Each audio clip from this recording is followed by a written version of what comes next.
میں نے آپ کو بتایا تھا کہ تقریباً ایک سوا مہینہ پہلے کہ مصروفیت کی وجہ سے میں زیادہ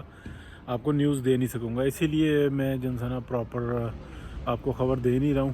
اور خبر نکالنے کے لیے گھنٹوں کے حساب سے لگ جاتے ہیں، اور بعض اوقات ایسا ہوتا ہے کہ چند گھنٹوں میں کئی خبریں نکل آتی ہیں، بعض اوقات ایسا ہوتا ہے کہ کئی دن خبر نہیں نکلتی۔ اسی لیے جب بھی میں نے آپ کو خبر دی ہے، اور اللہ کا شکر ہے کہ وہ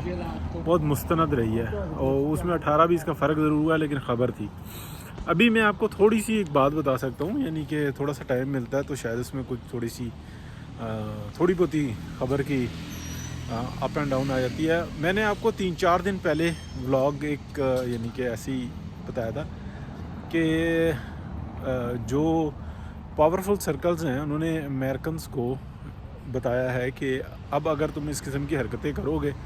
تو پھر اس آگ کو بجھائے گا کوئی نہیں، بلکہ اور تیل ڈالیں گے اس پر۔ تو اس کی وجہ سے کافی زیادہ مسائل بنے اور کوشش بھی کی گئی، لیکن ہم نے دیکھا کہ کل پھر جو نا معاملات کافی بگڑے ہیں، اور امریکہ نے دوبارہ سے اٹیک کیا ہے۔ ایران نے اپنی جانب سے جو جہاز نکل رہے تھے نیوے ہو کے، ان کو نا انڈر فائر لیا۔ اب خبریں دونوں طرف سے نا چھپائی جا رہی ہیں۔ ایران نے کہا ہے کہ ہم اپنی جگہ پہ ٹھیک ہیں، اور امریکہ نے جو کیا ہے وہ اپنی جگہ پہ ٹھیک ہے، لیکن میں آپ کو اندر کی ایک بات بتاتا ہوں، اور بڑی بات ہے، اس کو آپ نے یاد رکھنا ہے۔ کچھ ماہ کے بعد، 2-4-6 ماہ کے بعد، 10 ماہ کے بعد آپ کو یہ میکسیمم 1 سال کے اندر یہ ساری بات کھل جائے گی۔ دیکھیں، امریکنز کا جتنا مالیاتی نقصان ہو چکا ہوا ہے نا، وہ ایک حد سے زیادہ ہے، اور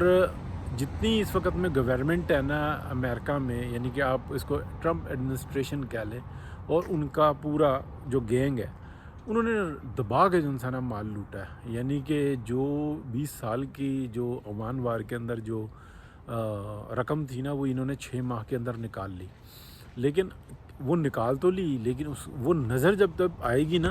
تو بڑے بھیانک اثرات ہوں گے۔ ایک بات، دوسری بات یہ ہوئی ہے کہ جس طریقے سے ان کو کمانے کا چسکا پڑا ہوا ہے نا، تو یہ کہتے ہیں کہ سب سے بڑا بزنس ہی یہی ہے کہ تھوڑی سی نیوز اچھی دو، پھر بری دو، پھر اچھی دو، پھر بری دو، یعنی کہ انسائڈ ٹریڈنگ کرتے رہو اور مال بناتے رہو، باقی جائے دنیا جہنم میں۔ اور یہ بڑا بھیانک چسکا ہوتا ہے۔ اب یہ پڑ گیا، لیکن ایسا کروا کون رہا ہے؟ یعنی کہ میرے جیسا بندہ جو 19 مارچ کو ایگزیکٹلی بتا دیتا ہے کہ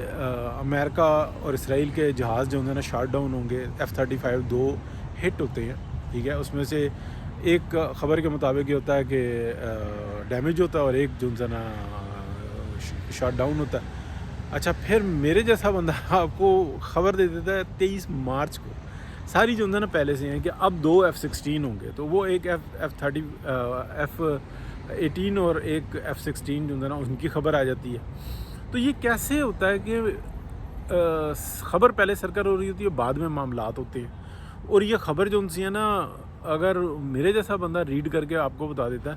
تو کتنی بڑے سرکلز میں یہ گھوم رہی ہوتی ہے۔ یعنی کہ انسائڈ ٹریڈنگ کی بھی ایک انتہا ہوئی ہوئی ہے۔ تو ابھی کی میں آپ کو بتانے لگا ہوں کہ جو صورتحال ہے نا وہ یہ ہے کہ کوئی چاہتا نہیں ہے کہ اب امریکہ کو پیچھے ہٹنے دیا جائے، یعنی کہ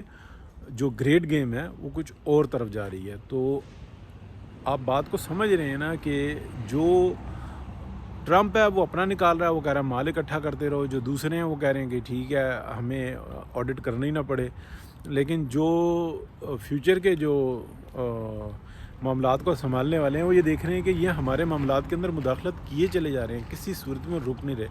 تو کیا ہمیں اب ان کو ڈسٹرب کرنا چاہیے؟ تو بالکل یہ بات سمجھیں کہ اب معاملات جو نا یہ رکیں گے نہیں، اور ٹھون ٹھان لگی رہے گی، لیکن جو مارکیٹ میں اپ اینڈ ڈاؤن ہے وہ بھی لگی رہے گی، لیکن اب آپ کو بہت بڑے معاشی بحران کا سامنا کرتا ہوا امریکہ نظر آئے گا، ٹھیک ہے۔ بہت سارے اس پہ راضی ہو چکے ہوئے ہیں، اور یہ معاملات ادھر ہی جا رہے ہیں۔ بہت شکریہ جی۔